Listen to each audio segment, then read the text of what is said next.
You need to vibrate higher so you can capture the opening of the portal that connects this Earth of 3D to one Earth of 4D or 5D. Going to the 5D.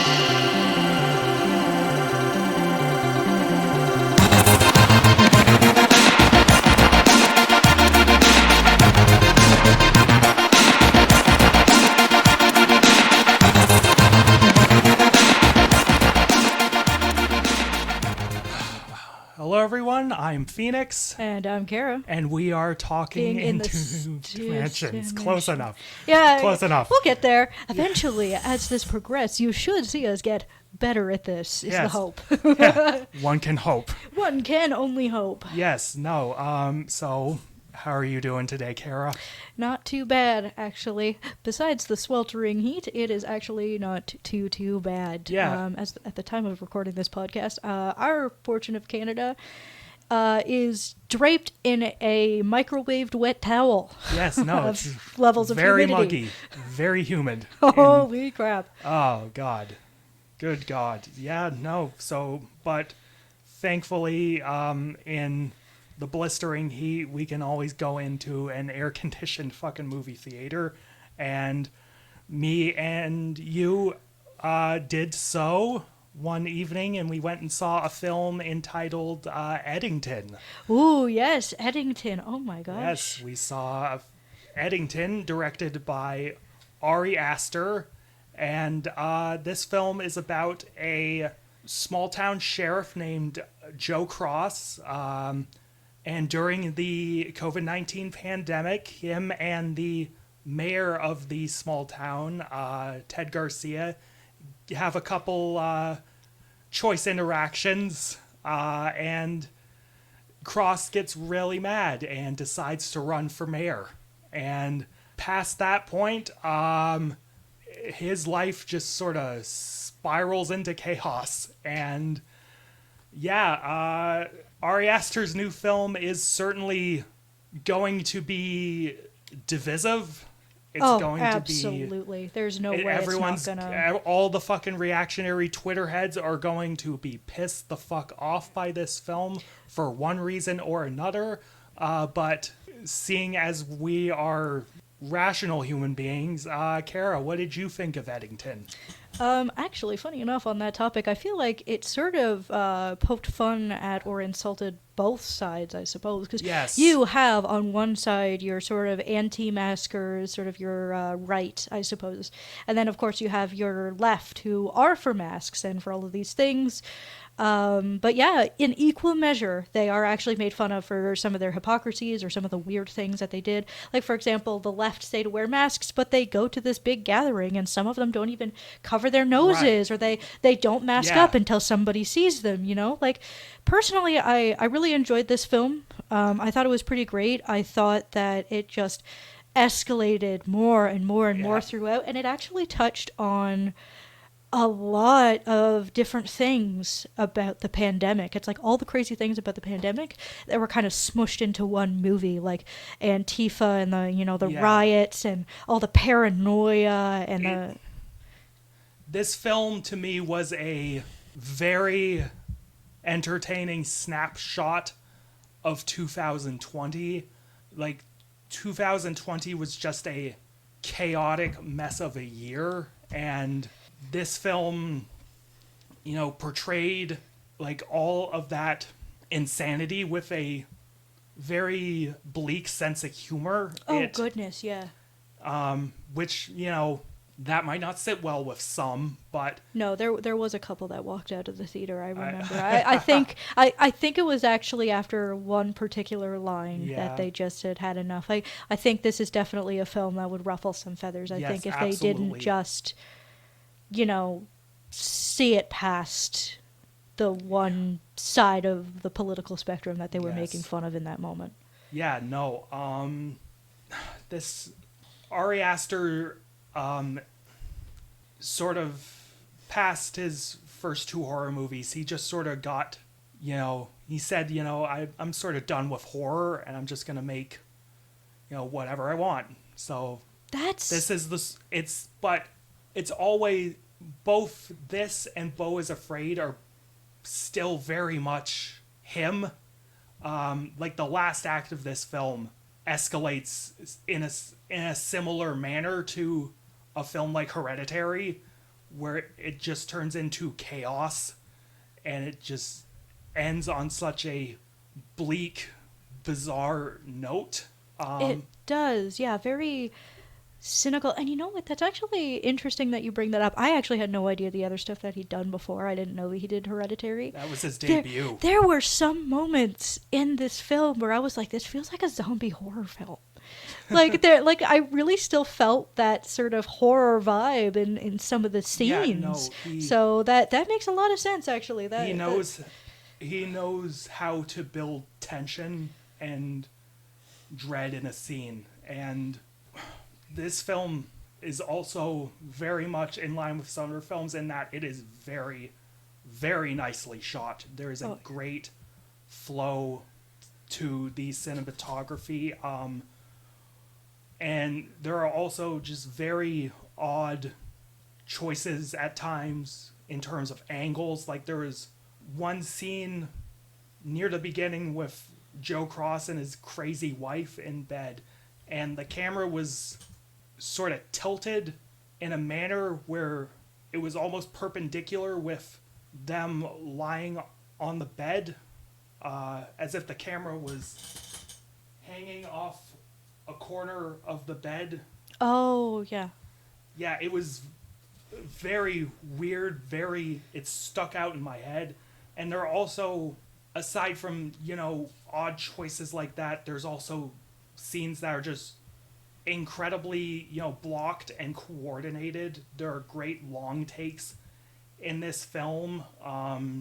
And the ability to just have a camera constantly moving and having actors being on their mark and precisely coordinated like that is a sign of a very, very good director.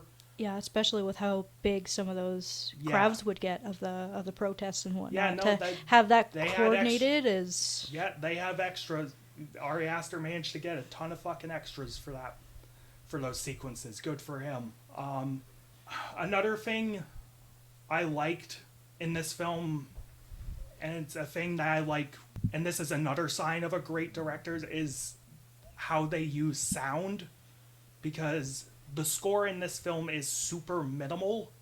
Like, it pops up every now and then, and when it does, it's this droning, ambient sort of thing. It just sort of hums, and, it makes you feel just tense. Yeah. And also on the topic of sound, he also knows how to present sound in certain environments and use sound to elicit reactions. So during the scene where Joe's former partner, I think Michael was his name, when he gets caught in an explosion caused by those Antifa terrorists. Oh, yes. And that also... The ringing and the... Yeah, also Guy, his dipshit number 2, gets fucking eviscerated. Yeah. Oh, yeah. There's only an arm left. Yeah, no. In that scene, like, when the camera is squarely on Joe Cross, like, it's all muffled. Like, all he can hear is, like, ringing in his ears. Like, and then it cuts to, like, an aerial shot of, like, the fire forming the words "no peace." Mm-hmm. And, like, the sound of the drone filming this was, like, overwhelming. Like, it's so jarring and loud. And it makes the events feel just chaotic and uncomfortable in a good way. And it was such a nice contrast when it cut back and it was still, muffled and quiet from Joe's perspective. Like, I love when directors actually understand, how sound works in an environment. Like, there are better examples of scenes that really use sound well in environments, but I just love basic understanding of levels and mixing and how to use that to elicit reaction. Oh, and a part of that has got to come from like the horror background too. Yeah, because no. horror is very dependent on the sound design as well. Like, yeah, you really have to have sort of an understanding of how those can. Ah, now I'm just dragging on. I apologize. No. But yeah, that's essentially my point. It had to have come from like his horror background a little bit. For sure. I think I want to also touch on the editing in this film, because there are some like great edits that are like seamless and well timed. There's one in particular that it's for a comedy bit. It was when I think the character's name is Brian. Like, he becomes infatuated with this blonde liberal BLM girl. Yeah. And she starts going on about, white privilege and white oppression and all that. And when she starts explaining the position, it smash cuts to him regurgitating what she said at his parents' dinner table. And like, it was on top of being a seamless cut. That scene is just, we both like broke out into hysterics during that. Oh, yeah. Because when he finishes, there's just a pause, and then the dad goes, "What are you, fucking you're white." It was just, it's my so God. good. And I think that's the one part that stood out to me the most, at least from the theater experience, because we were the only ones that laughed. Yeah. I felt terrible. I'm just like, should I be Yes, I should be laughing at this. That was really well timed. That was a really good cut. That was a really good joke. Like, it was great. Oh my God, it's so good. Oh, well done. And there was another edit that stood out to me, just from a purely, this was a seamless bit of cutting and transition, was this shot of the plane that these Antifa terrorists were on. Mm-hmm. And I believe the leader pulled out a phone or something black, and as the camera zoomed in on it, there was a cheeky little cut, and it zoomed out, and Joe Cross was holding his phone, and he was looking at his phone. It was so smooth and seamless, like there wasn't even a cut at all. It was just a great transition, and I love seamless editing like that. But this film certainly has a script, and it's very, as we mentioned, bleakly humorous about it, but it also manages, I think, to take these subjects seriously enough. Like, it handles, a person of color being on the police force during such a tumultuous, time. Heated moment in race politics in America, and it handles it very, I suppose not completely, subtly or eloquently, but it handles it tastefully, especially in a film with more of a comedic tone.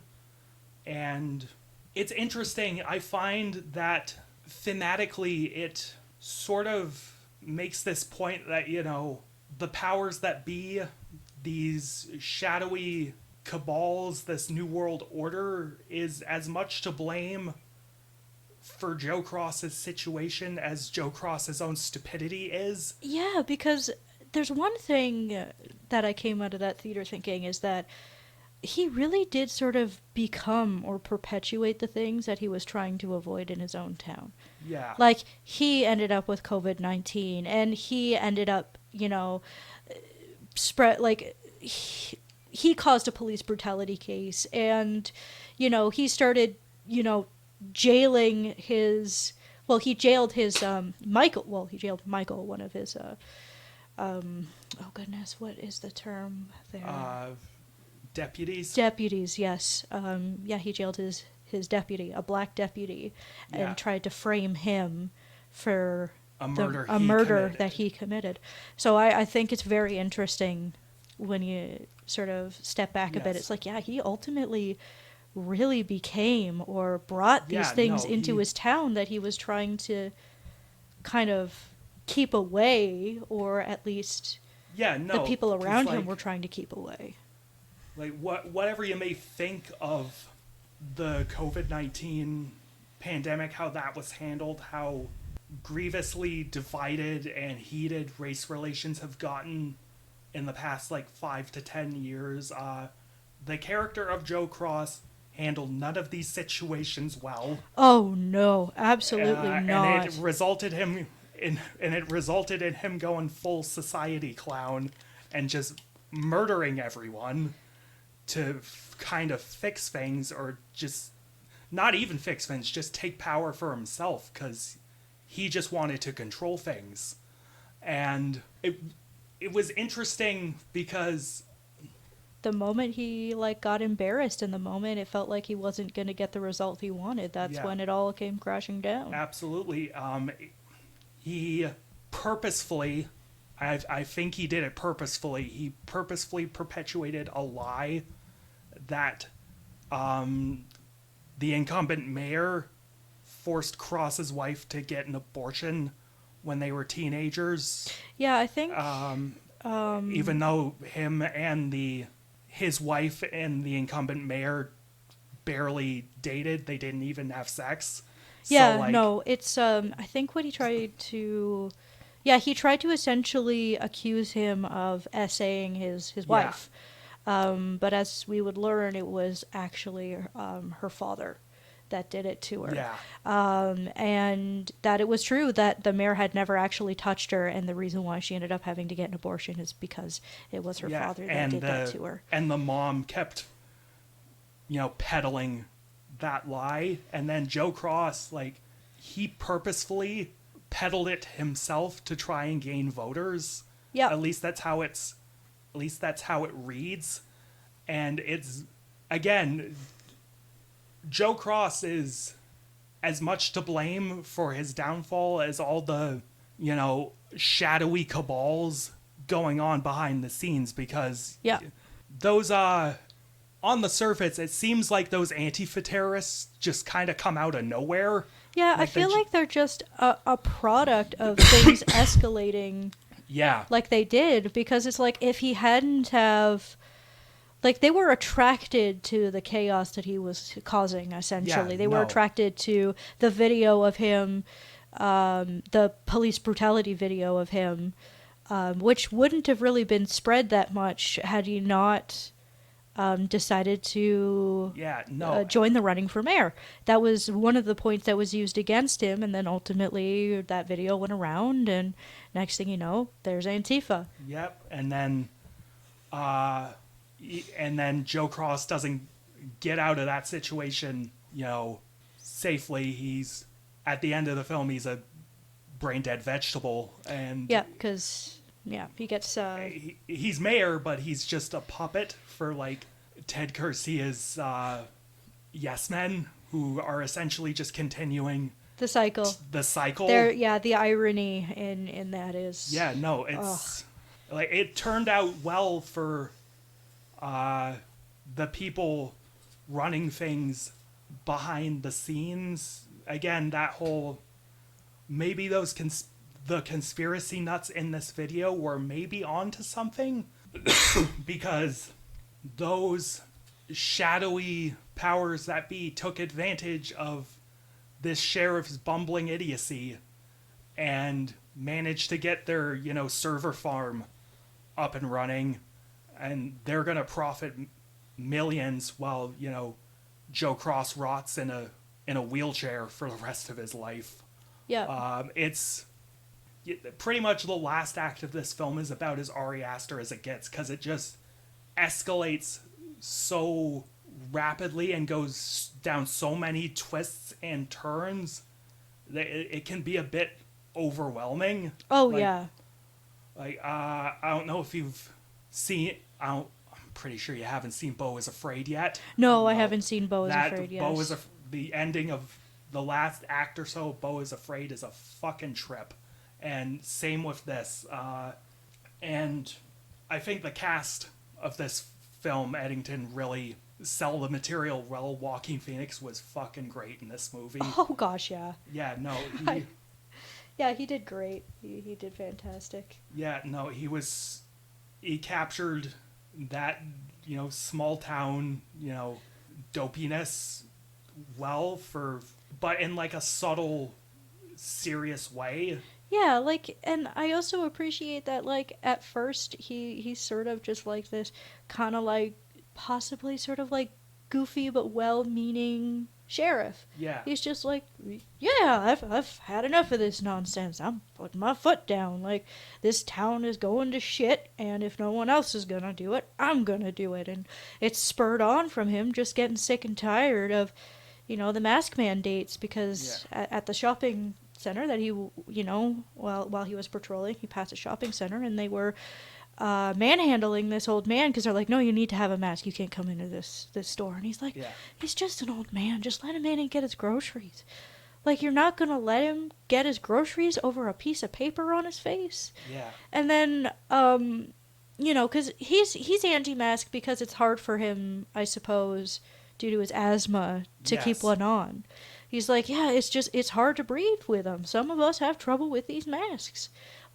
In the time that you're standing there talking to him, he could have gotten his groceries by now and been out of your way. I feel like at first, it's hard not to sympathize with him because he really is doing it out of the good of his heart, and he wants to make the community better.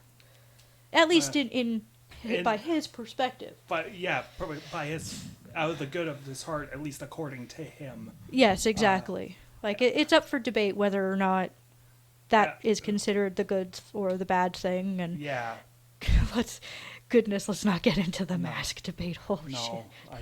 No. It's been 3 years since all that shit was lifted. Let's not dwell on it. Oh, gosh, no. And it's crazy that some people still do. But that's all I'm going to say on that. Yeah, That is all I'm going to say on that. Pedro Pascal showed up in another movie, and he was the mayor, and he was just being Pedro, which is charming, but it also, him just being Pedro worked because the mayor of this town was such a bland, innocuous politician. Yeah. So him just being, amiable NPC man, that works. It was really charming. It was really at least interesting for this movie. Yeah. The guy who plays Guy, Lee Grimes, I thought he was entertaining. He was a loud fucking dipshit. Oh, yeah. He was very amusing to watch. Some of the stuff that would come out of his mouth, too. I'm just like, what? Oh. You can't say that. Oh, what was the line again? That it was just like, oh, no, black people hate Mexicans just as much as they hate white people because they're stealing their... Their... What did he call it again? Their pity points or whatever it was. I'm like, what? No, you can't say that. That's awful. That was a really shocking. I think in terms of writing, one of the things you mentioned is that it sort of mocks things on both sides of the political spectrum. One thing we neglected to mention was this subplot, which actually does play into the main plot of the story, but it's sort of off to the side. Is that kid, I think his name's Brian, getting infatuated with that liberal BLM girl, and then the son of the mayor, he sort of steals that girl away from him. Yeah, because he's just a little bit more convincing at being a BML or BLM sort of advocate, leftist liberal. The white kid was just saying that to get laid, performative virtue. Oh yeah, and it's a real thing. It did happen. Absolutely, performative virtue is a real thing, and men will obviously do that to cheaply get in a woman's pants, and it's, very creepy. Oh, it is. Yeah. Yeah, because like he Googled like this book or something like that he saw her carrying, and he's like, yeah, no, she got an award from like this, the Soviet Union for something, something, something, and I'm like, I don't know, man, I think that should be your first bad sign, but Yeah, no. it's just like, oh, and it was like secondhand embarrassment watching him flounder that bad, but he never let it go. He kept on with the politics and rode the wave of his fame as this kid who saved the sheriff from Antifa, Yeah, no.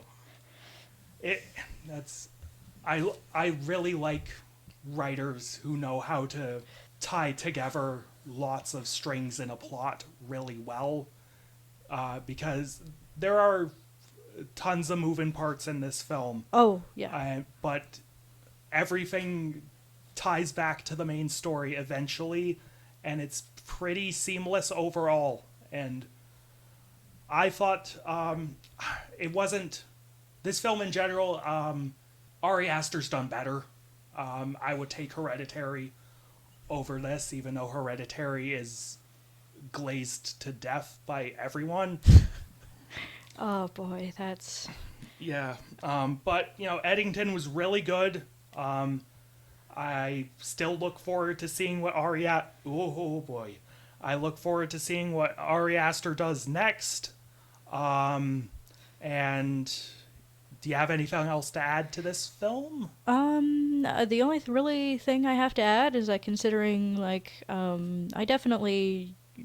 I'm not sure how in-depth you were with keeping up with the politics at the time, but having watched this movie, it is a really competent snapshot of that time, and it covers like so many things and ties it into a story really, really well.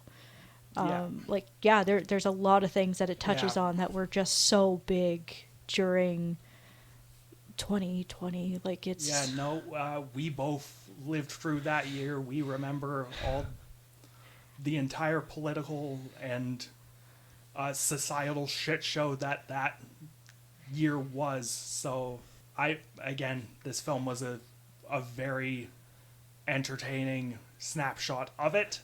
Felt therapeutic sometimes. There were some moments that felt pretty therapeutic. Really good movie. It's one of my favorites for this year, and if you're a fan of Ari Aster, I think you should see it, and I'm feeling an 8.5 out of 10 on Eddington. Yeah, I'd say an 8 for me. That's it. Okay. Yeah. Dope. So, now for the main course. Now for the main course. So, this episode's theme is the Western. And the first film we're going to be talking about is Sergio Leone's The Good, the Bad, and the Ugly, starring Clint Eastwood, Lee Van Cleef, Eli Wallach. And this film is about three outlaws, cowboys, the good, the bad, and the ugly. And they are all eventually sort of going to get together on a quest to find this cache of gold that was buried by a soldier fighting for the Confederacy, I believe. And I know what I think about this movie, but Kara, what did you think of The Good, the Bad, and the Ugly? Oh, I thought it was awesome. Fuck yes, it was. It's a great movie. So good. Oh, it's so goddamn good. I feel like Westerns are growing on me for sure. Like, with every Western I watch, it just, I start to like them more and more. It's hard, not to like that level of just badassery, no, it's... I think what I admire about this film so much is that the spaghetti Western, as sort of this filmmaking subgenre, was all about breaking convention and, breaking the norms of all those old, John Wayne studio Westerns at the time. But for a film that was all about breaking the mold, this film became like the standard and the blueprint for pretty much every Western after it. Like, anything you see in a Western from, like, you know, the 70s onward, it pretty much got its shit from, like, The Good, the Bad, and the Ugly and the other films in the Dollars trilogy. It's Sergio Leone is just so goddamn good as a director in this. This film is just so goddamn good. Yeah, I'm glad you recommended it because I'd never seen it before. Yeah. But despite its like the fact it was a 3-hour long movie, like it's great. Like it Yeah. feels like a cohesive adventure. Okay. Like I really enjoyed it. Yeah, no, before we get into the nitty gritty, which version of the film did you watch? I think I might have just watched the original cut. Like it The was theatrical just cut? 3 hours. The theatrical cut's around 240. Oh, 2 okay. hours Then 40. then maybe I did watch the actual full edition because this one was like 3 hours long. The extended cut is 3 hours. Okay, yeah. Because, like, Yeah. when I went to start it up on Amazon, it didn't actually tell me which version it was. It just said The Okay. Good, the Bad, and the Ugly. So Okay. that's, yeah, it's got to be the extended edition then. Yeah, no, I watched the extended edition because the Blu-ray. So, yeah, just from the fucking opening credits, and you know a film's good when there's an opening credits sequence. Like, it doesn't... If you're putting all your credits at the front, you know, you're not fucking around. Everything after that is going to, you know, be purposeful, mean something, push the film forward. And, like, even just as a credit sequence, it's just so well done. Like, all the grainy images, like paintings, like, you see a paintbrush coming through, painting in, Yeah. like, all the cast members and all these images from the Civil War, all while that iconic score, you know, we'll get more into Ennio Morricone's score as we go on, but from that, we get that, you know, bah, wow, wow.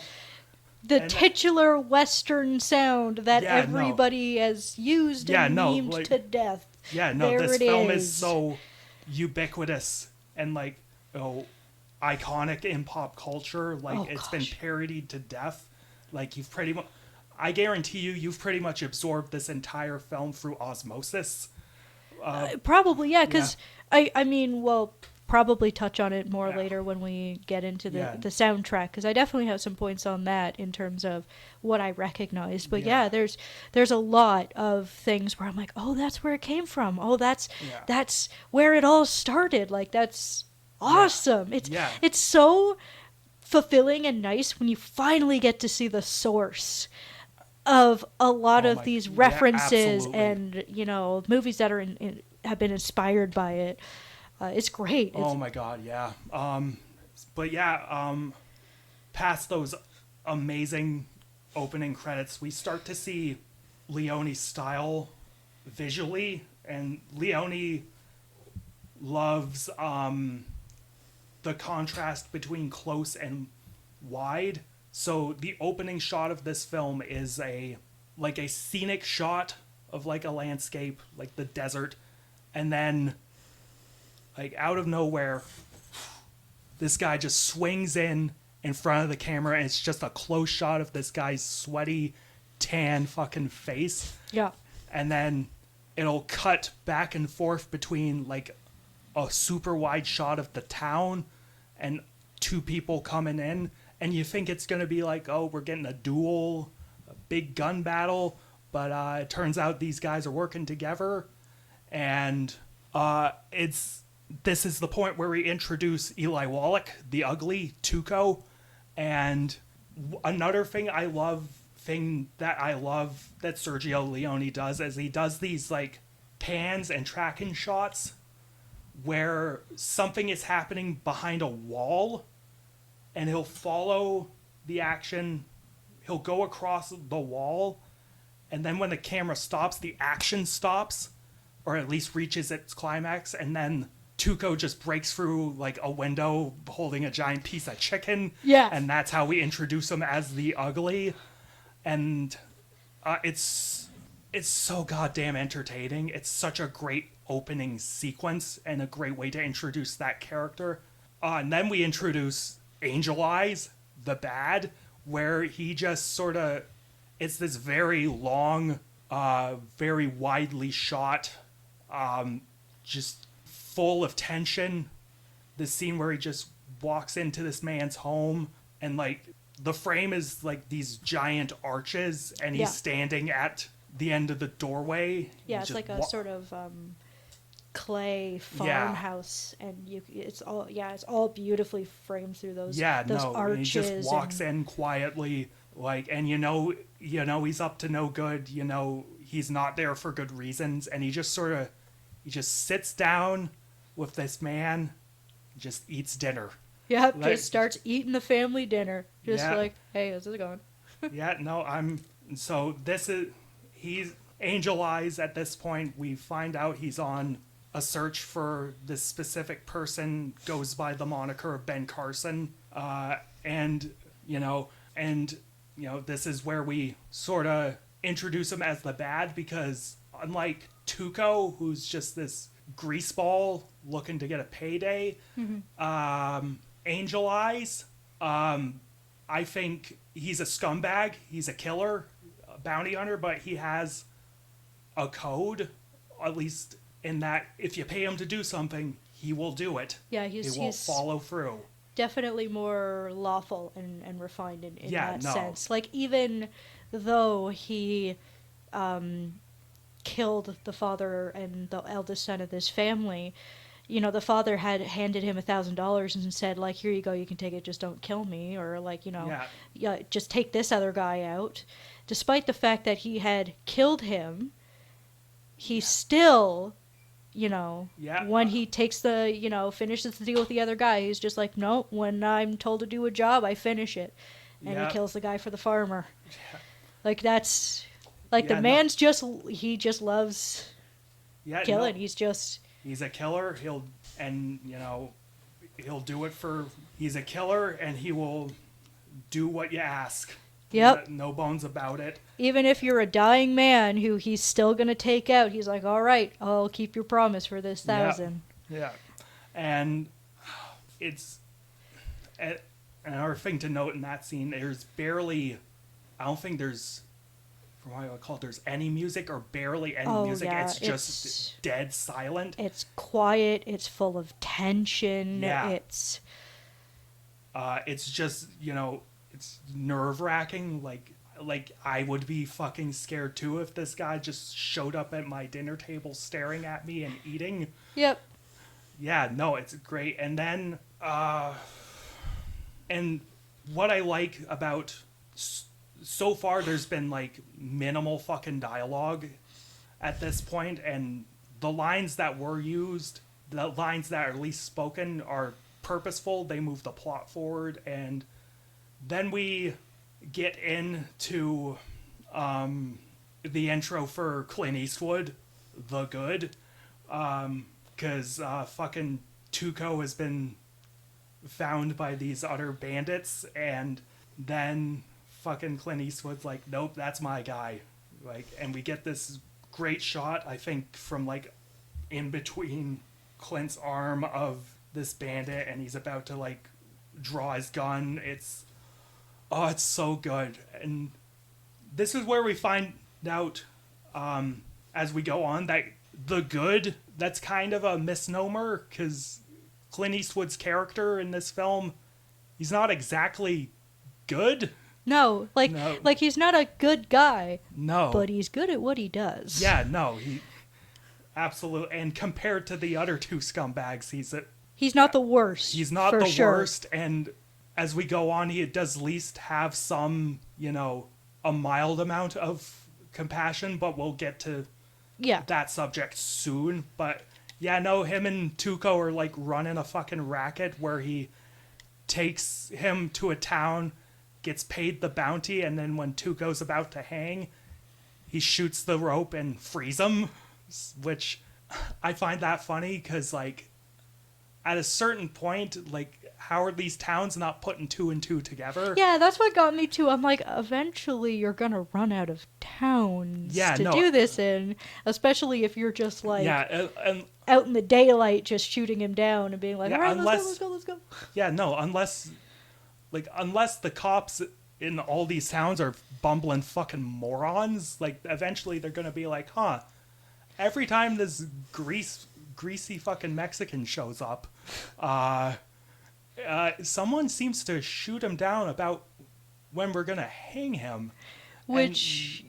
And he also came in with this gruff-looking character.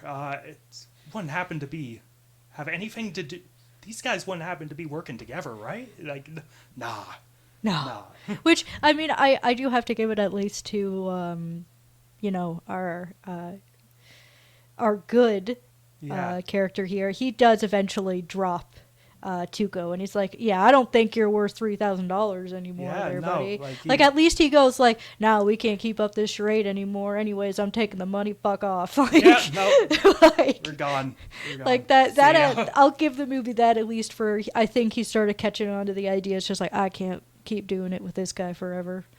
Yeah, it's just you're not worth this money anymore. I'm gonna go off and find somebody else. Yeah, no, and then at this point the good, the bad, and the ugly, these three characters haven't all met up together yet. They've sort of crossed. At one point, they do cross paths, like Angel Eyes and Eastwood, sort of like glare at each other at one point. Yeah, and then, he says, "Oh no, that their guy hanging's got a blonde angel looking over him." Yeah. Like, he makes a remark about, because he sees what's going on before anybody else does. Yeah, no. Oh, Blondie. Yeah, no, Blondie, the man with no name, except he has a name in this one, but whatever. Fuck it. No, it's just, at this point, all the characters go, like, their separate ways, and, like, we don't get the hook of the plot till, like, much later when Tuco once again runs into Blondie. I think during this scene, there's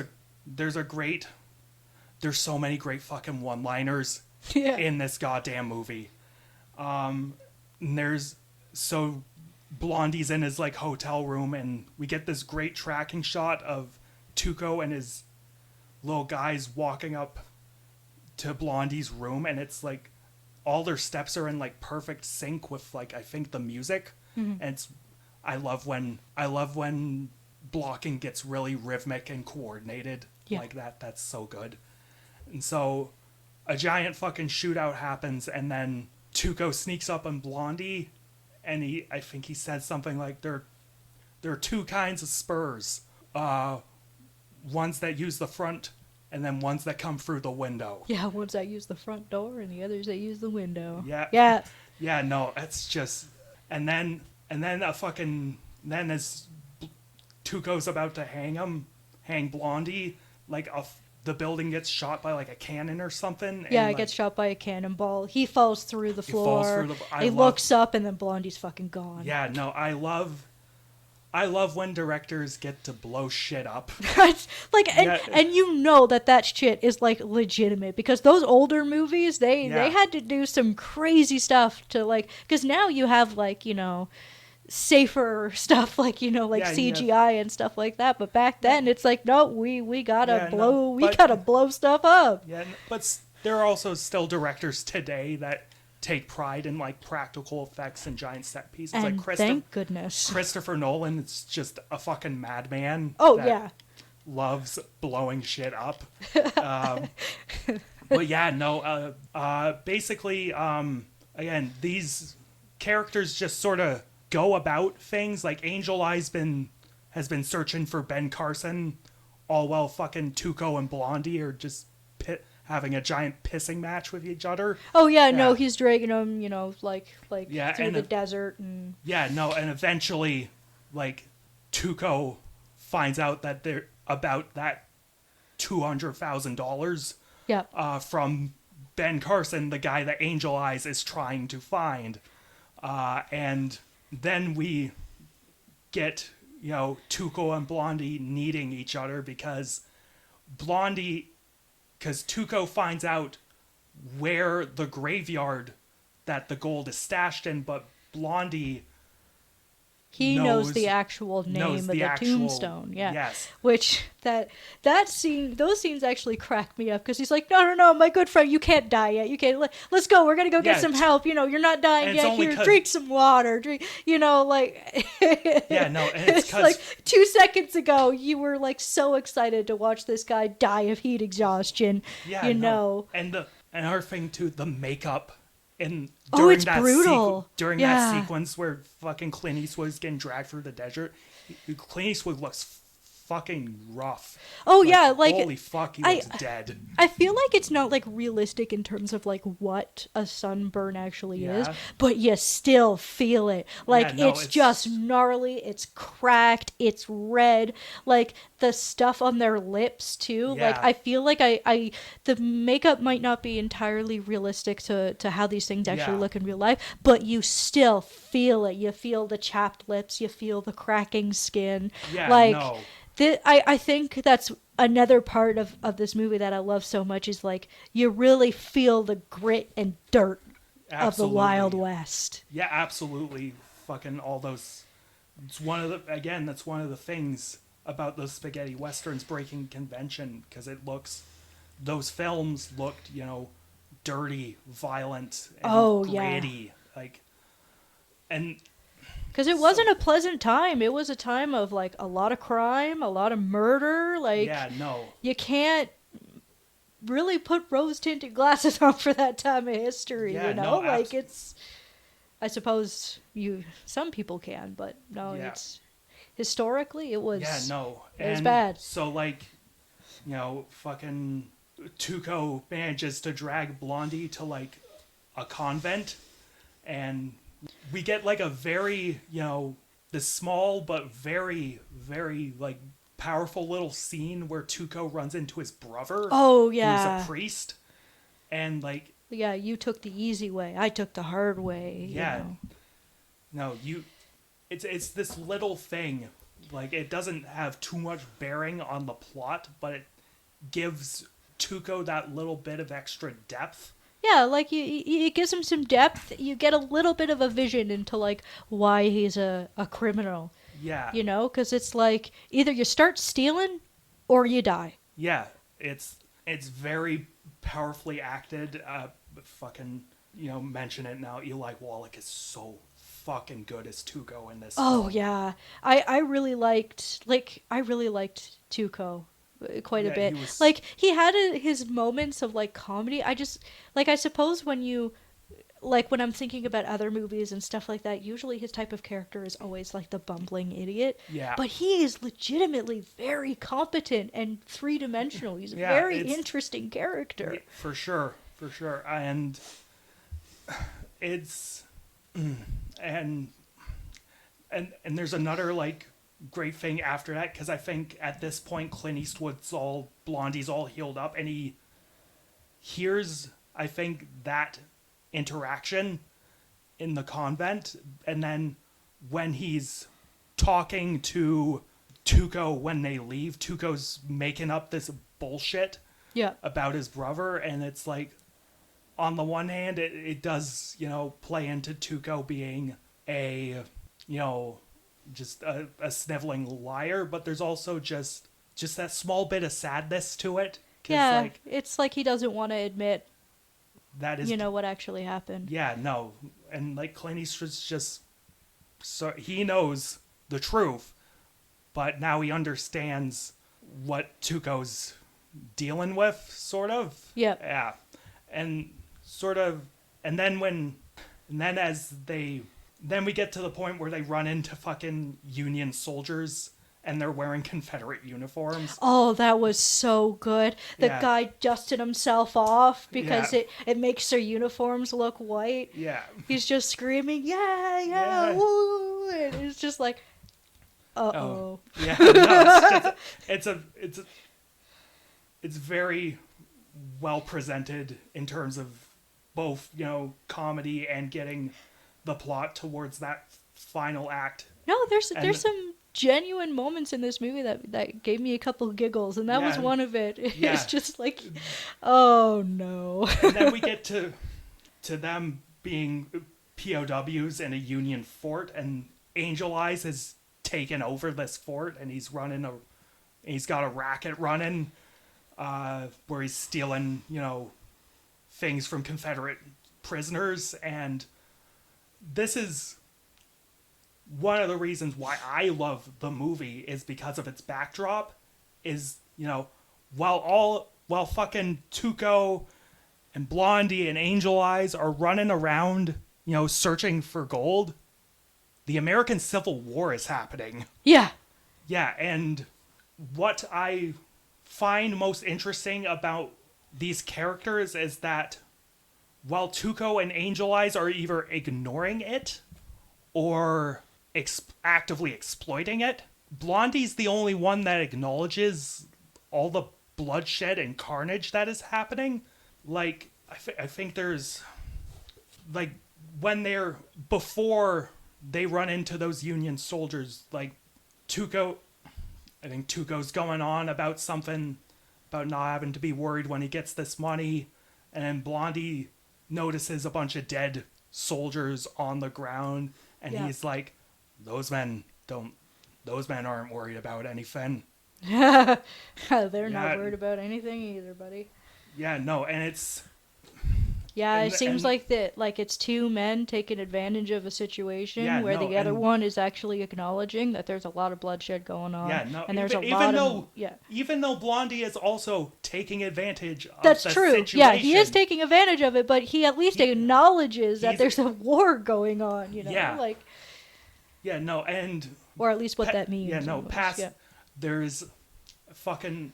I think the most iconic part of when, Tuco and Blondie are in that POW camp is when, Angel Eyes starts battering fucking Tuco, and to mask the noise, he has, like, a band of fucking soldiers, playing this, like... Oh, very yeah, and somber, it goes rousing... between the song and him getting his ass kicked. That was really good. Yeah, no, and I think it's one of the many moments where you noticed, where you probably noticed a ton of out-of-sync mouth movements. Yes, I noticed that, I don't know what the background on this would be, but there is a lot of dubbing in this movie, I noticed, Yes. and some of the voices don't sound like the people actually speaking. Oftentimes with these, like, Italian movies, spaghetti westerns in particular, what they would do with certain actors is they would have the actor, when they're on set, speak the lines in their native language, because it's easier for them. Oh, okay. And then in post, they would dub over in English. Okay. So it doesn't line up, and, like, maybe the performance isn't that... it's not. It's a little awkward. It's awkward, but that's just how those movies were made. Like, honestly, I feel like now that I sort of know where that comes from, because I've seen that made fun of and cliched before, or meme to death, or whatever you want to call it. It adds a bit of charm in a way, you know, like it's strangely, like, endearing actually seeing where it comes from and actually have a movie do it. Yeah. Like, I feel like I wasn't really bothered by it. Like, I noticed it, but I'm like, oh, okay, yes, these are one of those older movies that does something like this. This is where it comes from. Yeah, no. It's just, so, like, you'll notice, like, when these soldiers are playing and the guy sort of watching over them, he says, more feeling or whatever. Like, you can tell it's like the actor isn't saying those exact words. Oh yeah, but and the drunk Union general as well. No. I noticed he was dubbed over as well, and sometimes it lines up, sometimes it's it's just a thing. It's a thing, and that entire sequence is just fucking phenomenal. And then off fucking Tuco goes because he's getting shipped off somewhere else, and then Blondie and Angel Eyes go off to find the gold, and eventually Tuco breaks free by, breaking a chain on train tracks from a moving train. Yep. And that's the wild fucking sequence. Yep. Yep, and then you see the guy he's attached to get dragged like Yeah. under the train. It's like, oh, that's kind of brutal. Yeah. And eventually that leads to this, Angel Eyes, Yeah. and Angel Eyes sort of double crosses Blondie, and eventually Tuco catches up to them, and there's this great Yeah, the like standoff in the shoot-off. cannons. There's this great shootout in this town, and you get that iconic shot of like the close shot of a guy holding his gun for the first time. You see that in every goddamn Western Oh yeah, now. Like yeah. The hands at the side. and I gotta realize that we're doing a podcast, so when I Yeah. start talking with my Yeah. hands, it's like, yeah. Audio listeners, I'm doing the funny thing with the squared up, Yeah. hands at my sides, like. yeah, no. Oh jeez. Yeah, no, but I mean, what I love about this sequence is, again, like the blocking and the tracking shot of fucking Tuco and Blondie walking through this town, picking off Angel Eyes goons. Yep. Like, there's so much tension in that scene. Oh, and again, Sergio Leone's just blowing shit up. Oh yeah, the cannons going off, Oh, my buildings God. exploding, smoke all over the place. Like, it's such a cool setup for a showdown. Yeah, like, no. that is so cool.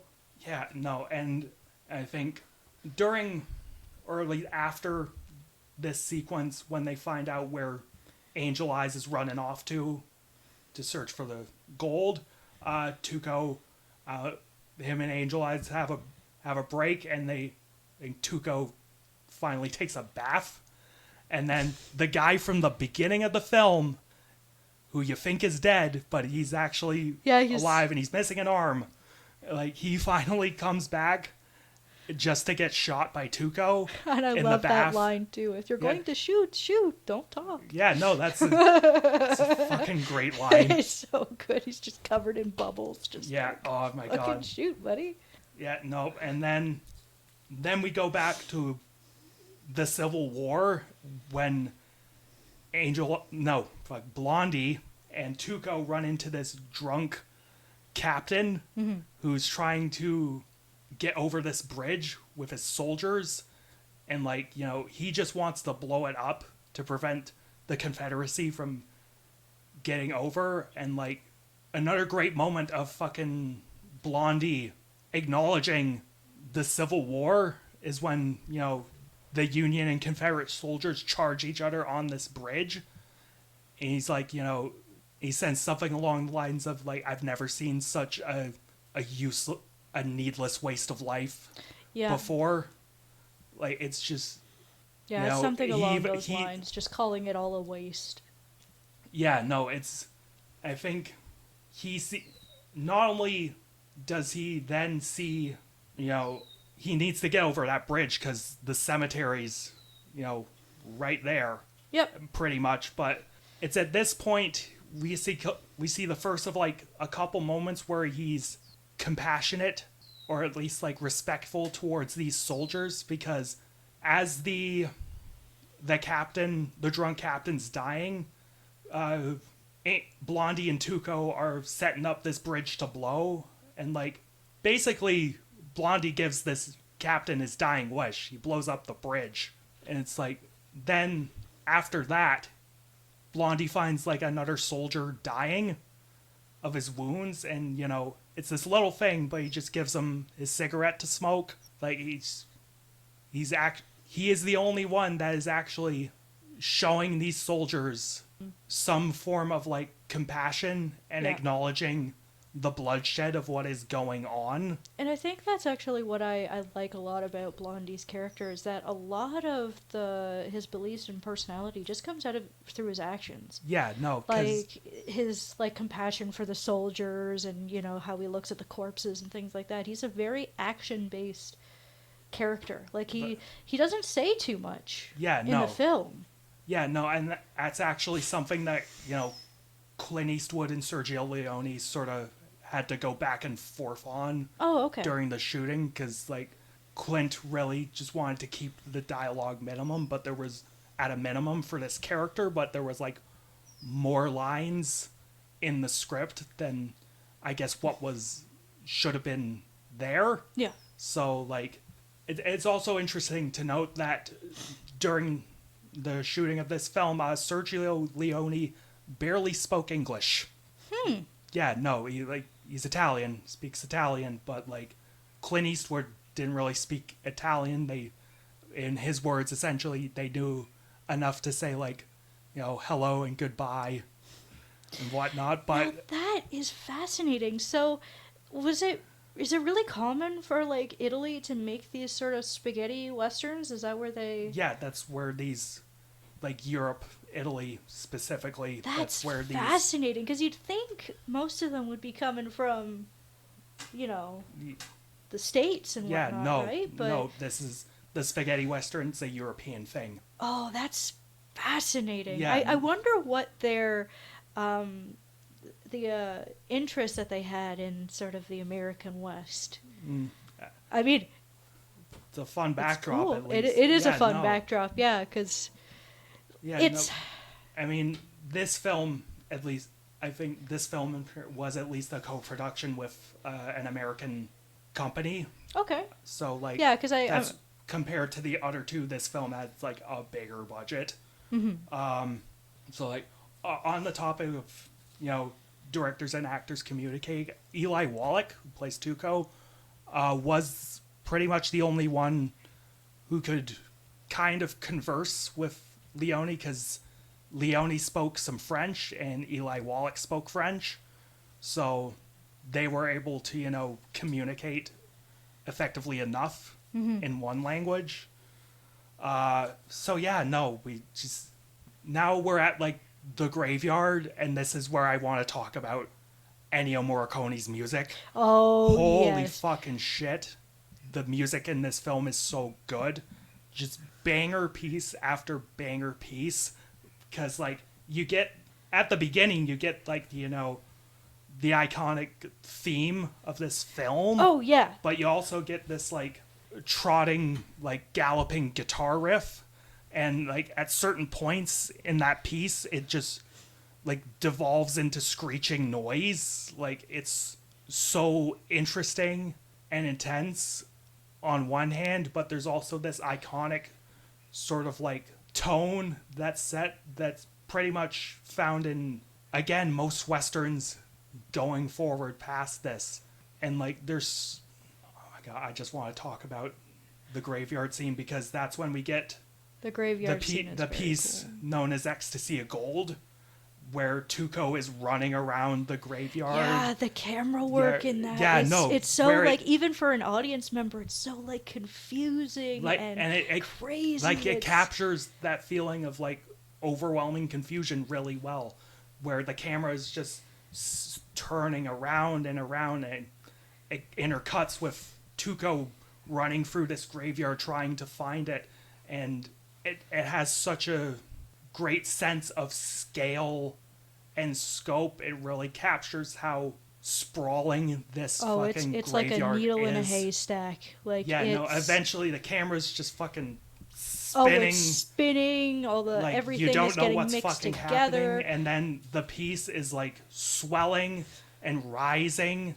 Like, this particular piece, Ecstasy of Gold, Metallica opens all their concerts with it. Really? Yes. So the funny thing is that I actually recognize this more from like Kill Bill, but Okay. Yeah, no. yeah, I was like, Yeah. it was really exciting actually, because I'm like, oh, and then it all ties together. Oh, sorry, I Yeah. hit the mic a little bit there, but it's really cool to see it all come together because I knew that Kill Bill was really inspired by like a lot of like older action and western movies and stuff like that, and to really see it come together and Yeah, to no. hear that song and be like, I know that. This is awesome. I can Yeah, see no. where it all Tarantino comes from. loves Sergio Leone. I believe. Oh, no doubt. I believe he. No doubt. I believe he referred to The Good, the Bad, and the Ugly as like the best directed film ever. So which I like. I can't really argue like against that. I'll give that one to him. So Like, yeah, fuck it. hey, yep. But yeah, no, fucking the graveyard sequence is so fucking great, and then we get, oh my god, like, you know, everyone loves like Ecstasy of Gold, that entire graveyard sequence, but the final like gun duel between like the good, the bad, and the ugly when they like find, you know, the grave, and you know they're all, and like Blondie's like, I know where it is. I've written it down on a rock. Yeah. First person to get it gets the gold. And then everyone just, this big wide shot of them all lining up. And then the piece that plays in this, honestly, should get as much attention as, you know, the previous scene in Ecstasy of Gold. That, Yeah. that whole thing, oh my god, it's just, and the editing in that sequence, like it starts, the cuts are spaced apart at first, and then the camera zooms in on them as like the tension mounts, the cuts get quicker, and it's just, it builds, and then Blondie kills Angel Eyes and Tuco can't fire his gun because it's empty. When did you unload my gun? Last night. Yeah, no. That's so good. And then there are two types of men in this world. Those with loaded guns, those who dig. Those who dig. You dig. Oh, it's yeah. Fucking... I love how he turns that on him, because throughout the whole movie, he's like, oh, in this world, there's two people. And then he's just like, Yeah.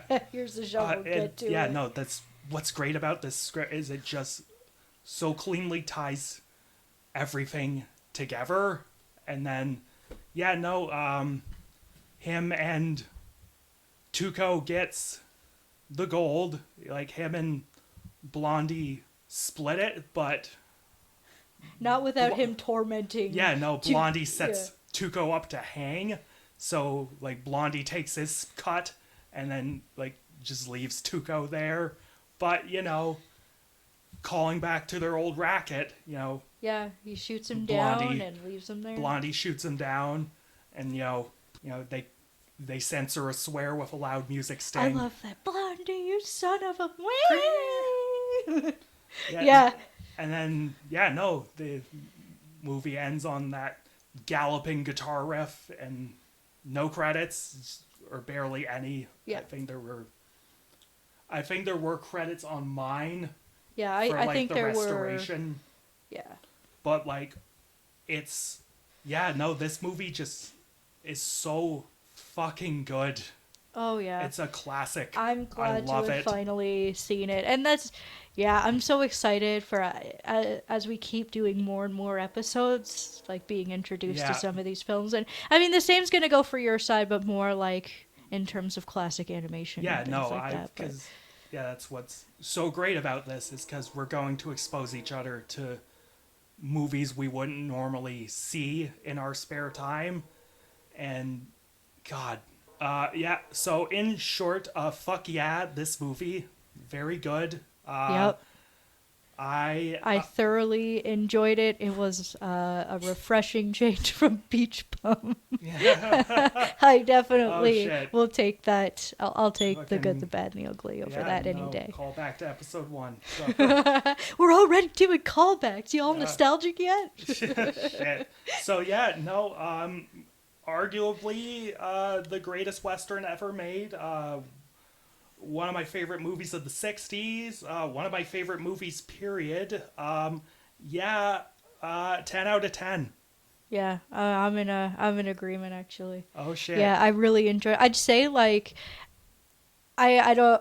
I say it got a little long at points, Fair. but that's my only gripe. Otherwise, the shots are clean, the acting is good, it's got a good amount of humor to it here and there. Like, oh, it's just like so many of the moments are just so badass, and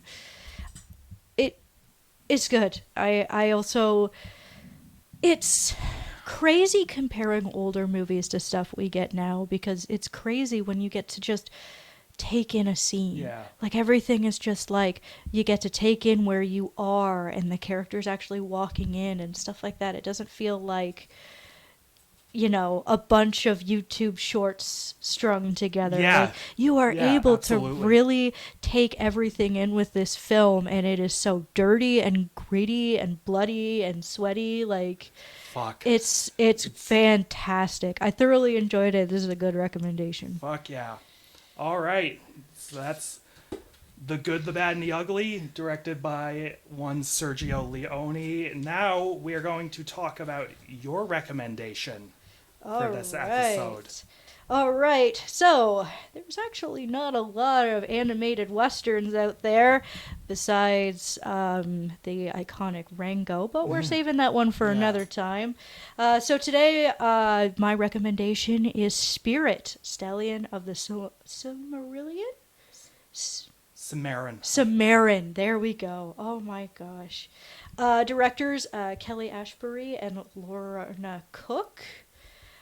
This film follows a Mustang named Spirit. We get to watch him grow up and take care of his herd until eventually he is captured by a bunch of horse wranglers and forced to work in the army, essentially. And it's him sort of trying to regain his freedom as a wild horse. So it's a whole series of events. He eventually gets the help of a... what tribe was it again? I think it was Apache or Cheyenne. Lakota. From a Lakota native off. man named Little Creek. And, he meets a hot other horse, I suppose. So that's mostly the synopsis of the plot here. And yeah, it was released in 2002 by DreamWorks Studios. It is one of 4, actually, 2D animated movies that they would do. The other ones being Sinbad, El Dorado, and Prince of Egypt. I feel like this is definitely the black sheep of the bunch, I find. Like, it's the one that isn't talked about nearly as much. And I'll get into that in a moment, actually, because I feel like, sort of to summarize my opinions on this movie, it feels like in some ways a bit of lost potential.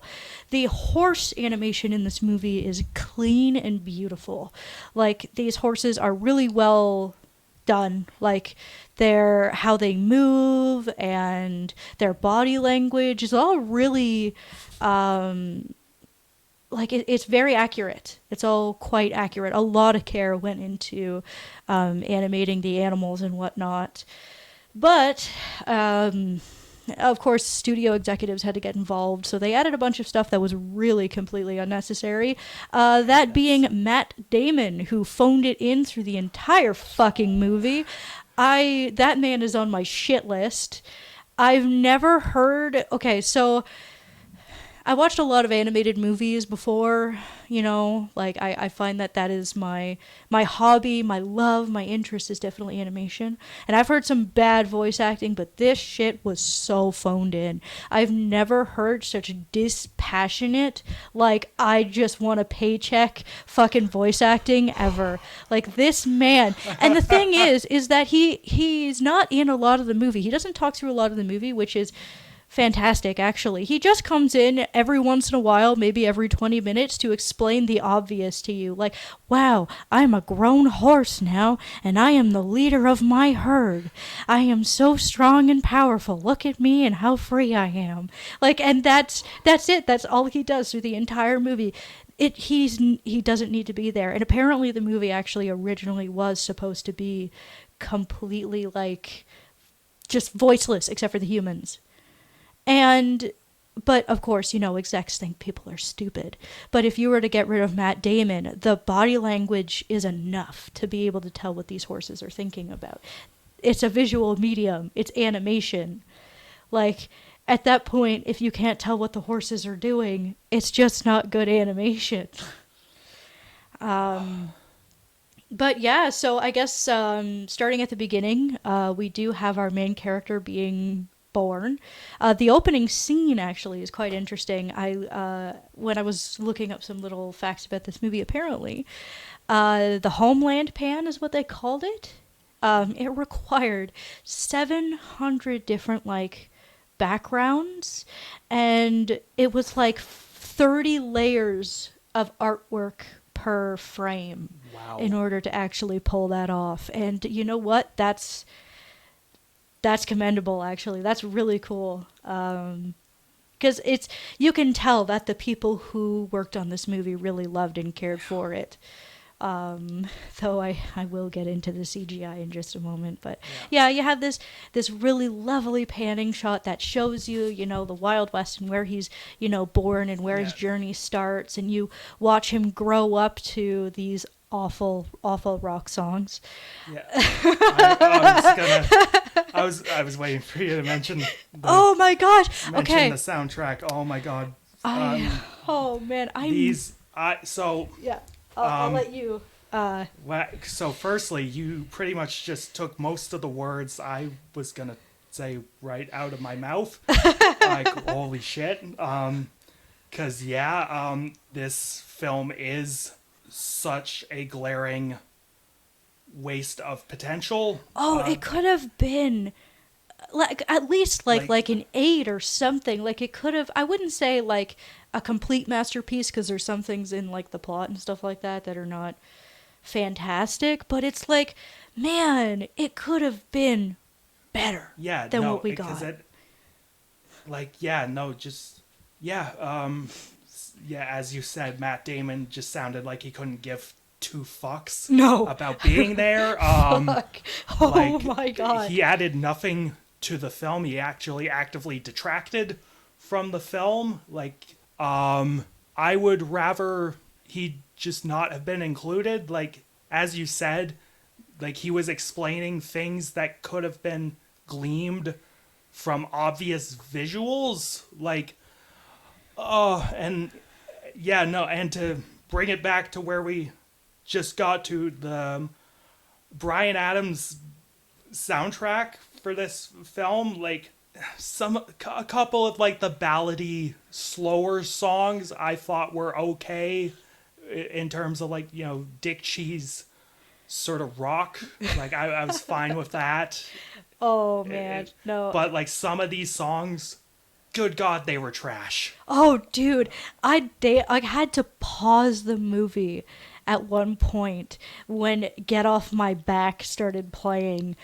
That was the man, one, that was the so essentially that was during the scene when they were trying Union to tame soldiers were trying to break Spirit. But oh my god, that was awful, because it's the moment he kicks one of them off, it's just "Get off my back." I'm I had to pause it. I'm no, this is, oh no, because this whole time I was thinking to myself, I'm never going to make fun of Phil Collins' Disney music ever again. Never, ever, ever, okay? Because at least, despite lyrically how obvious some of his songs are, at least the songs from Tarzan are fucking bangers. There is nothing redeeming in this movie when it comes to the songs. No. The only one I remember is "Get Off My Back" because of how much it offended me. I'm sorry. Jesus It was... Christ. Oh boy. And Which is... this is coming from a not music expert. which is a shame, because the original score in the film is fine. Yeah. It's good. It really fits, the setting and really fits the tone of the film. If they had just used that original score, the film would have been fine. But I guess good for Bryan Adams for making a whole album around this fucking movie. But fuck Next it. time, don't. Yeah, next time. Fucking don't. So, I suppose to trail back to I guess the synopsis a little bit. Well, no, I at least what's going on here. So, he's protecting his herd and stuff like that. Maybe that's the term for it with horses. I'm not sure. I'd say, like, based off of the videos that I've watched, they're actually pretty accurate to how wild horses would function in a society, because it seemed like he was the only male there, because usually it's one stallion to a group of mares, and that he'll usually protect them and mate with all of them Right. in the group. Of course, at some point, that means he would have had to fight for his right to be the leader of that Yeah. group. But no, like, I mean, that's not the point of the movie anyway, so Yeah. we don't really need that. But yeah, he sees a light or a fire in the distance, and he decides to go out to see what it is. And I'm not gonna lie, this part kind of lost me. Fuck around and find out. Of course you're gonna get kidnapped. You woke up these wranglers and got them to chase you like it was a fun game. It's like, oh, it's not fun anymore when you use the magical unbreakable rope. And then I think, yeah, from there he's taken Yeah, to a Union to fort. a union, and but in between that, I had a bit of a giggle because there's a bald eagle that comes down and he's all sad. He's like, no, my friend, he's not free anymore, and he just kind of shakes his head and flies away. Oh no. Yeah, that's a recurring visual motif in the film. And like, it's an obvious, very ham-fisted visual motif, but where at least it's, filmmaking is a visual medium. At least use it. Yeah, exactly. So yeah, no, we're at the Union Fort. This is where we Get the awful song. Get the awful song.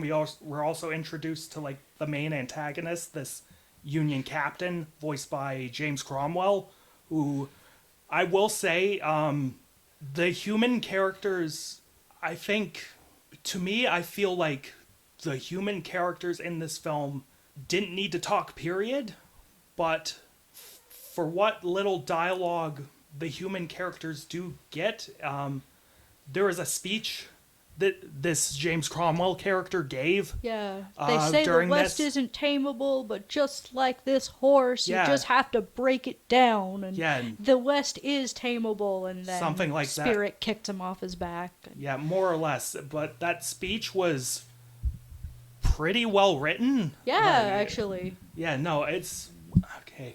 Going back to, like, audio in general, the reason I find, like, it seems like the human characters talking came off as, like, this studio concession, because, like, the human characters are buried in the mix. Oh. Like, you can barely fucking hear them. Yikes. Yeah, No, like, I had to turn the volume up and down with this fucking movie.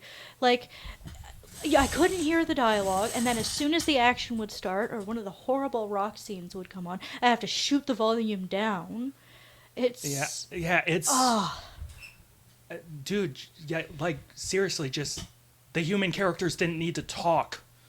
Like, you could do this film dialogueless, and it would still resonate and be effective emotionally. You could still tell an effective story without dialogue. Oh yeah, and the thing is that it can be done, and it's been done before. In fact, one of my favorite animated movies, Shaun the Sheep, no dialogue.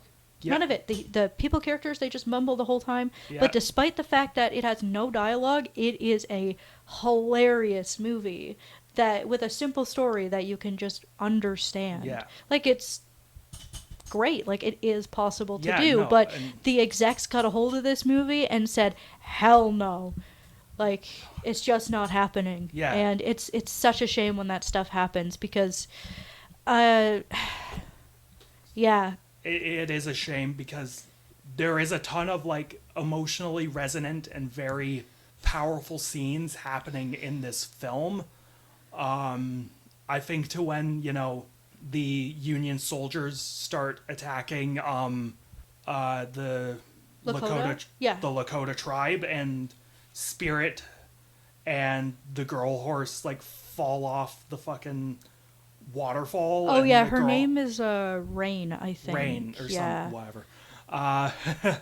Yeah, no, they fall off a waterfall, and the girl horse is like grievously injured, and like Spirit is like laying down beside her, like she's Yeah, protecting her. Like, it feels like she's gonna die. It feels like there's like stakes and consequences, and like, you know. And it was a good moment for like Spirit as a character because he learned to, like, he has something that he cares for despite his circumstances. Yeah.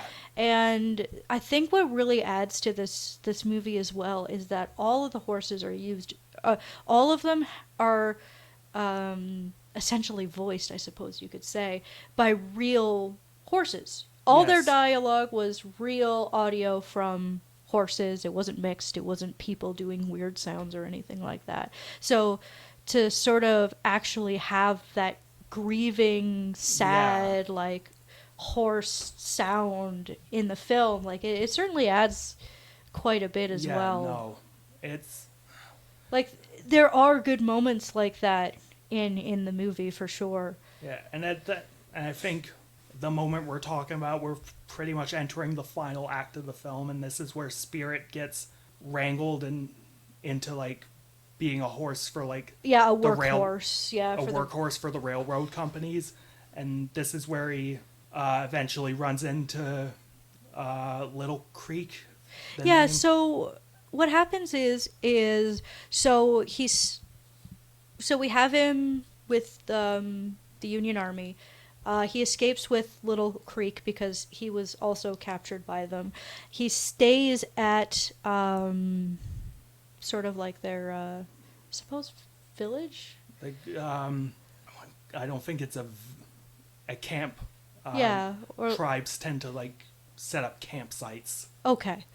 But yeah, so he's essentially brought into sort of their community, and Little Creek really wants to, you know, ride him and stuff like that. But the difference, of course, is that he's not starving Spirit. He's treating him really well. Yes. And they actually get quite a bond with each other because Spirit just likes to tease him. And Little Creek, you know, despite that, he still sort of endures and tries to Yeah. connect with this animal.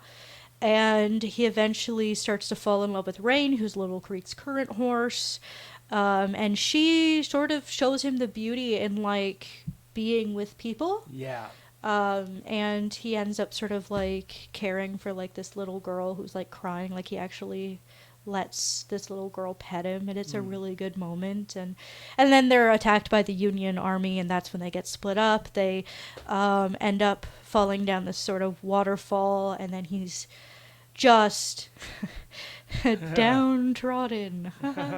But yeah, him and the other Lakota horses are taken to essentially a work or like a site where they're starting to put down the railroad and stuff like that. And they are tasked with bringing one of essentially the front of the train up this long sort of hill, and it's like arduous work, and he's just had enough. And he realizes once they sort of get to the top of the hill that they're going to be expanding into the territory that his family is in. So he plays dead. Yeah. And then he's able to get free from that, and he frees the other horses, and then the sort of the front of the train tumbles down the hill, and there is such a rough shot in that. I had to go back for a moment, but there's a moment where he's coming down and he's like CG animated, and it doesn't feel like he's touching the ground.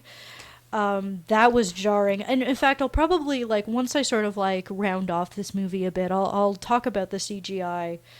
But yeah, so I was gonna mention during this sequence, throughout most of the film, I really liked the animation. I'm a sucker for water, and the water in this film looked really it did. really nice. It looked really good. During this sequence, during this railroad construction bit, the fire effects during this looked really dodgy. Yeah. Like really, really dodgy. Yeah, so, yeah, the effects were really dodgy. And also, fun fact about myself, this marks the first movie I'd ever went to in theaters where I didn't actually get to watch the ending because the film melted. Oh shit. So it was this one and Spider-Man 3, actually. So this will be my first time. So I watched this as a kid, but this will actually be my first time that I was actually able to see the ending of the movie. Okay. It's funny because everyone I talk to, they're just like, I've never had that happen before. But no, twice in my life I've been to the theaters and the film is just, melted. And it's like the apocalypse is about to start. It's actually, like, as a kid, it's pretty terrifying.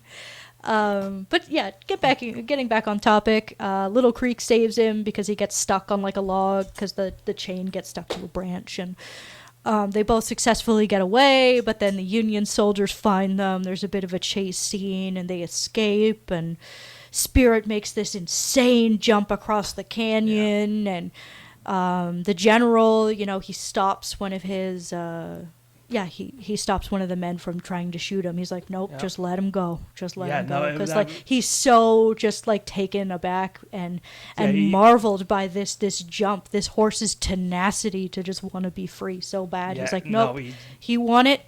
Let him go. Yeah, no, he gives him that little nod. Yeah, the little nod. This goes back. Like I think that works as sort of an ending, I suppose. Yeah, and I mean, like, after that, Spirit goes on his way, and he takes his new lovely horse with him back to his family, which... Yeah, no, it is surprisingly, for most, compared to other animated features, it has a fairly, a bit of a somber ending. Not quite somber, maybe bittersweet. Because, he made him and Little Creek gained this bond and respect, but Little Creek understood that there was no taming Spirit.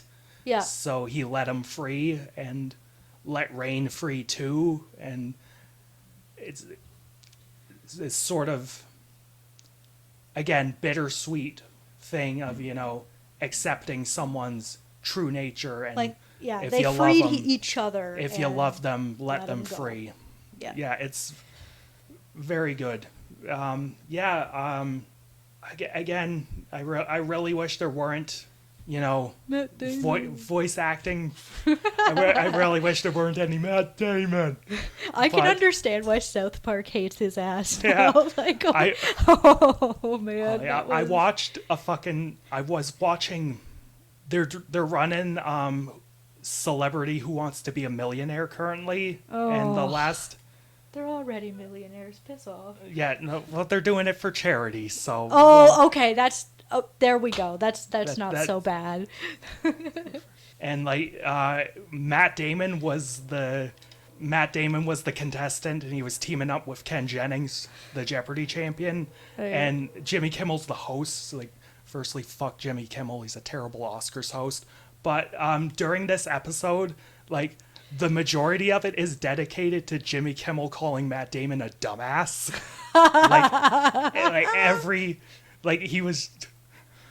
Every other sentence out of Jimmy Kimmel's mouth essentially amounted to fuck Matt Damon. It was so fucking entertaining. Because it's like the dude has nothing to his voice. It's so bad. Yeah. But yeah, I mean, I could go on and on about it. But yeah, no, it's a shame because Matt Damon's shitting up this movie. But again, there didn't need to be human voice actors, period. Even though James Cromwell was, despite being barely in the mix and having to struggle to hear what he's saying, he's good in this movie. Absolutely. He cuts a presence as this Union captain, and the voice actor that voices Little Creek is also good for what little lines and for what little you can hear him. He's good. The couple voice actors that do give good performances are good, but again, they didn't need to be in this movie. This could have been, dialogueless, and it would have been all the better for it. It would have been more emotional. It would have been more effective in its presentation.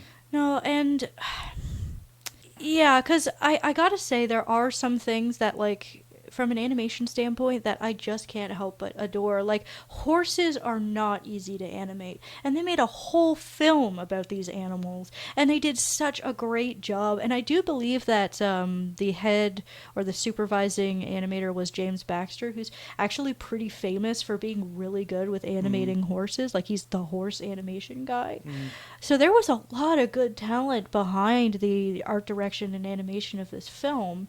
I'd say the only thing in terms of that bogged it down a bit was I didn't realize I didn't remember that there was so much CGI here and there, and it was really jarring sometimes the places they decided to use it. There were some moments where the CGI actually looked really good because they were outlined as if they were trying to mimic the 2D, and they had them way off in like the distance and stuff like that. Or they did it when there's like hundreds of horses on the screen. That's fair. That makes sense, right? But then there's like when there's some soldiers that are really close to the screen that are CGI, and they just look like they're from a really cheap animated like show or something like that. Like, I respect what they tried to do. It just doesn't hold up too well. And when you have these animals where their whole thing is their speed and their freedom and whatnot, the 3D was so stiff that they lost their sense of speed at times. Like, there was a scene where, like, in the snow, he starts to see his family, and it starts out as CGI, and it feels so slow because the animation is so janky and stiff because it's early 3D. And then once it turns into 2D, it's like their speed is wonderful. You can see the wind through their manes, and it's fantastic. It's like I suppose just I thought more of this. I thought I remembered this movie having less CGI than it did. And in some places, it was very effective. In other places, it's like, I don't understand why you didn't just draw that soldier. I'm sorry. Like, it's like, when it was far from the camera, it was great. When it was close to the camera, it was not. It was not good. Okay, you bring up that sequence where Spirit is looking off into a snowstorm and seeing his his herd, his family. His family. That's one of the scenes I actually enjoy. I think it's interesting you point out, like, some of the ineffectiveness in like the technical animation of it, but I just think in terms of general effectiveness of getting through an emotional point and communicating character, I thought that scene worked really well. No, despite that, it works well because, I mean, you get to see Spirit at his worst. He has lost hope, and you see the Lakota horses, they're trying to cheer him up. They're offering him food because they saw what he did, and they want to believe in him, but it's just, he can't do it anymore. Yeah, it's... like... Rain might be dead. He's tried over and over again to get his freedom, and it's just been one thing after another. Yeah, like, it's a surprisingly emotionally resonant film, and that's one of the things I enjoyed about it. I think I really just wish the studios didn't interfere with it. I really wish they just let these filmmakers make essentially like a mood piece. This dialogueless journey of a horse through the American West. And I feel like that's what they really wanted to do, but then they got involved. That's a shame. It is a shame, especially considering that, like, DreamWorks back in the 2D days could really do it too, because you're stacking up against like Prince of Egypt, which is just it's a masterpiece. And then you have El Dorado, which might not be a masterpiece, but goddamn is it funny and entertaining, and it's got good music and stuff like that. You know that they can pull something off really good. And of course, for those of you who noticed, yes, I did leave out Sinbad because it's not amazing either. But I feel like Sinbad is not good for other reasons, which eventually we'll probably I'm sure we'll touch on talk that about later. Sinbad or It's a something. different kind of bad where I feel like I'm a little bit more forgiving with Spirit, because the artists behind it really, really wanted something, whereas this one is just like, hey guys, it's Brad Pitt on a sea adventure. Hoo-hoo-hee. Though the villain is really well animated. Oh my Okay. gosh. Yeah, no. So yeah, I think to if Yeah, I'm wrap- good to get to the rating if you want to do that. I think Spirit, the elements of Spirit that did work, worked quite well. I respected what they were trying to do and what they were able to accomplish, but I think with less studio interference, this film could have been much, much better than it was. I didn't want to listen to Matt Damon. Hell no. I wish there were no human characters talking at all, but Yeah, because it's and- not like a horse would be able to understand them either, you yeah, know? no, and of course, I really wish we didn't get to hear Bryan Adams' fucking Dog Water album throughout the film. Get off my back. Yeah, So no. bad. So yeah, for those reasons, I'm feeling a 6.5 to a 7 out of 10 on this one. I guess I could feasibly say it's closer to a 7 than a 6.5 because I respect what they were trying to do. I feel like for me, it's a solid 6. Okay. Because I just, like, I can't put it on the same level as the last animated movie that we talked about. Yeah. I feel like it's just a little bit behind, you know, Okay. Surf's Up, I feel, because there was a lot more with this movie that I was a bit disappointed in. Yeah. But damn, the animation, the Yeah, it's- dedication, it is there. It's just, holy Yeah. shit, Matt Damon. Fuck. Studio execs need to stop. It's amazing how people can, like, be in charge of an art form but not understand the art form at all. Yeah. What's happening in the gaming industry right now. But it's just like, I feel like if you are gonna be in charge of a certain art form, you have to understand it. Go away. Like, let the people do what they're supposed to do. These are directors and writers and voice actors. This is their job. This is what Yeah. they do. Go away. Oh my god. Yeah, no. Money ruins good things. But it appears we have made it through another episode of this podcast. Hell yeah. And I'd like to apologize for something I neglected to do the last episode. I neglected to talk about the next episode's topic at the end of the previous episode. right. So yes. I am rectifying that now. So Kara, it's your pick. So tell us about our next topic and what movie you are going to pick. All right, in celebration of the spooky season, we're going to be having a body horror bonanza for the theme of our stuff. We're going to be talking about our favorite body horror films, both live action and animated. Also, we're going to be talking about some movies that are coming out very soon that are in that genre. I particularly want to definitely get into this because it seems Yeah. like body horror is back.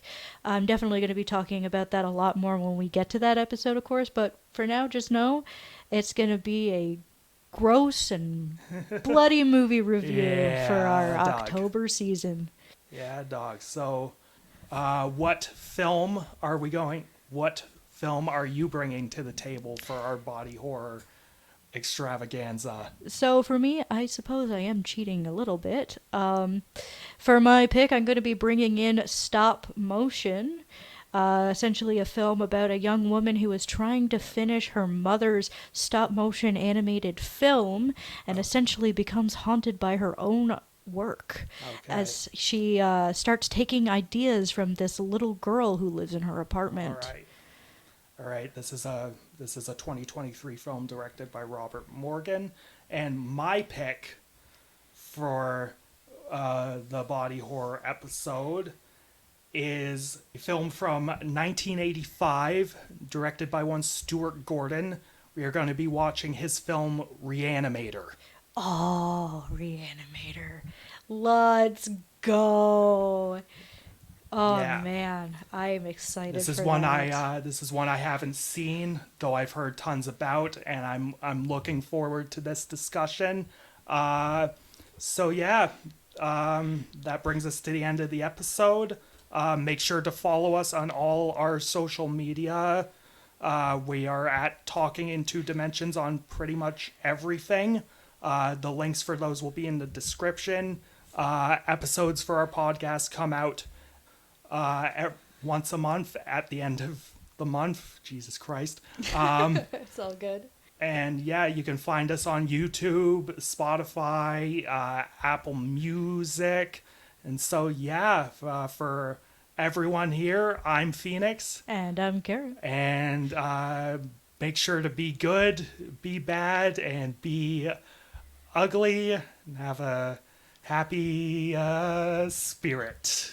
Yep. See you later.